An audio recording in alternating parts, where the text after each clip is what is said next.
Halo semua, ini merupakan laporan praktikum Botani Umum Jaringan Tumbuhan Cecilia Valen Claudia NIM 2502084, dosen pengampu Sarmiati MPD PhD dengan program studi agroteknologi di Institut Teknologi Perkebunan Pelalawan Indonesia.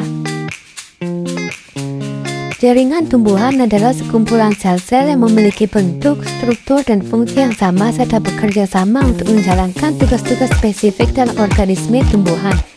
Secara umum, jaringan tumbuhan dibedakan menjadi dua kelompok besar, yaitu jaringan meristem dan jaringan dewasa.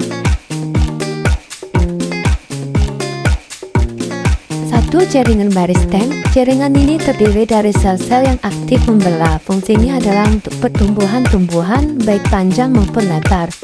Jenis-jenisnya ada meristem apikal, meristem lateral, dan meristem interkalar. 2. Jaringan dewasa. Jaringan dewasa adalah jaringan pada tumbuhan yang telah mengalami diferensiasi dari jaringan meristem dan tidak lagi aktif membelah. Jaringan ini terbentuk saat tumbuhan mulai tumbuh dan berkembang, dan memiliki struktur serta fungsi tertentu sesuai dengan perannya dalam tubuh tumbuhan. Jenis-jenisnya ada jaringan pelindung, jaringan dasar, jaringan penyokong, dan jaringan pengangkut. Tujuan dari praktikum ini agar mahasiswa mampu mengenali berbagai jaringan penyusun organ tumbuhan, baik berdasarkan letak, bentuk, maupun fungsinya dengan menggunakan mikroskop cahaya dan pewarnaan sederhana. Adapun alat dan bahan yaitu mikroskop cahaya, kaca objek, kaca penutup, cutter, pinset, pipet tetes, tisu, buku gambar, dan pensil. Bahannya ada batang jagung, batang bayam, akar jagung, akar bayam, daun sirih, larutan sifranin 1%, larutan glass green, dan air suling atau aquades. Cara kerja pengamatan jaringan batang monokotil atau jagung. Potong batang muda jagung dengan cutter. Buat irisan melintang setipis mungkin. 2. Letakkan irisan pada kaca objek, tetesi dengan aquades. 3. Tambahkan 1 tetes safranin, diamkan kurang lebih 2 menit, bilas dengan aquades. 4. Tutup dengan kaca penutup, lalu amati dengan mikroskop. B. Cara kerja pengamatan jaringan batang dikotil bayam.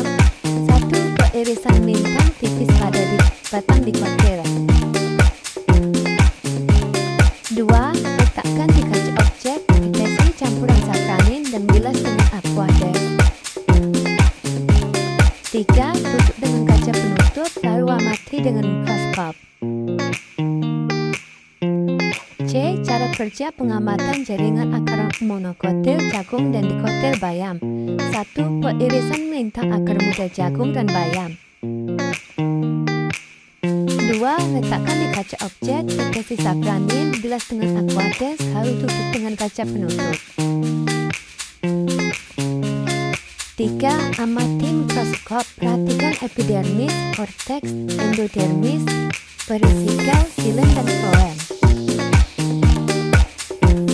Cara kerja pengamatan jaringan daun. 1. Ambil daun sirih, buat irisan melintang tipis. 2.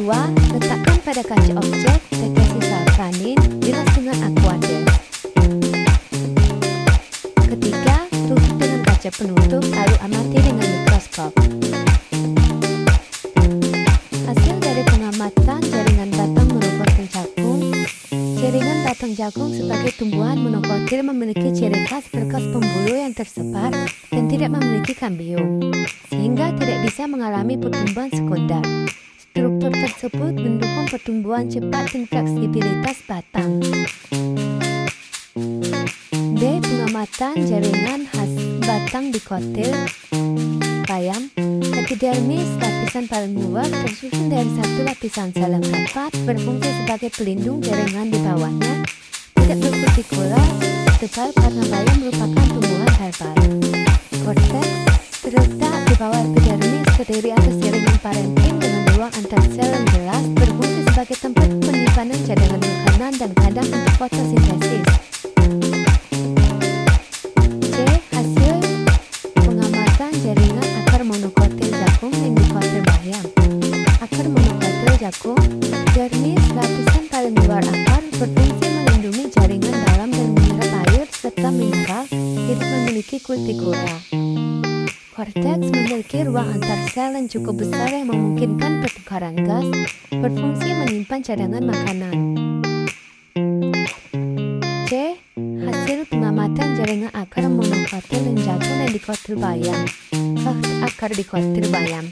Akar bayam sebagai tumbuhan dikotil memperlihatkan struktur khas akar dikotil, epidermis, korteks parenkim, endodermis dengan pita kasperi, perisikal, jaringan penangkut silam dan floem, tersusun radial, adanya kambium dan tidak memiliki empul. D. Hasil pengamatan jaringan daun sirih, epidermis atas dan bawah, berkas pembuluh tersusun kolateral, silam dan floem berdampingan, adanya struktur khusus seperti kelenjar minyak, isofilter, diferensiasi menjadi jaringan palisandre dan spons. Pembahasan. Tanaman jagung adalah tanaman pangan semusim yang berasal dari Amerika dan kini menjadi salah satu tanaman pokok di banyak negara, termasuk Indonesia. Jagung memiliki batung tegak, daun memanjang, dan bunga jantan serta betina yang terpisah dalam satu tanaman. Tanaman ini tumbuh baik di daerah berikan tropis dan memiliki banyak kegunaan, mulai dari sumber makanan, pakan ternak, hingga bahan baku industri. Jagung dikenal sebagai sumber utama karbohidrat selain padi dan gandum. Tanaman ini memiliki banyak manfaat, tidak hanya untuk konsumsi manusia, tetapi juga sebagai pakan ternak dan bahan baku industri, seperti bioetanol, minyak jagung, dan tepung jagung. Selanjutnya, bayam. Bayam adalah tanaman sayuran daun dari genus Amaranthus yang banyak dibudidayakan di daerah tropis seperti Indonesia. Tanaman ini tumbuh cepat, mudah dirawat, dan sering dikonsumsi sebagai sayur dalam berbagai hidangan seperti sayur bening atau tumis. Bayam memiliki daun berwarna hijau atau kemerahan, batang lunak dan akar tegang. Selain rasanya yang enak dan mudah diolah, bayam juga sangat bergizi karena kaya akan zat besi, vitamin A, C, K, kalsium, dan serat, sehingga baik untuk kesehatan darah, mata, tulang, dan pencernaan. Selanjutnya, pembahasan tentang daun sirih. Daun sirih adalah daun dari tanaman merambat bernama ilmiah Piper betel yang termasuk dalam keluarga Piperaceae. Tanaman ini banyak tumbuh di wilayah Asia Tenggara termasuk Indonesia dan telah lama digunakan sebagai tanaman obat tradisional. Daun sirih memiliki bentuk jantung berwarna hijau mengkilap dan mengeluarkan aroma khas yang tajam. Tanaman ini tumbuh merambat pada pohon atau tiang penyangga. Rangkuman. Tanaman jagung, bayam, dan daun sirih memiliki 3 jaringan utama, yaitu meritem, permanen, dan pengangkut. Perbedaan utama terletak pada struktur dan fungsi jaringan tersebut sesuai dengan tipe tanaman, monokotil seperti jagung dan dikotil seperti bayam dan sirih. Jaringan-jaringan ini bekerja sama untuk mendukung pertumbuhan, kekuatan struktur, serta transportasi alat, air, dan zat makanan dalam tanaman.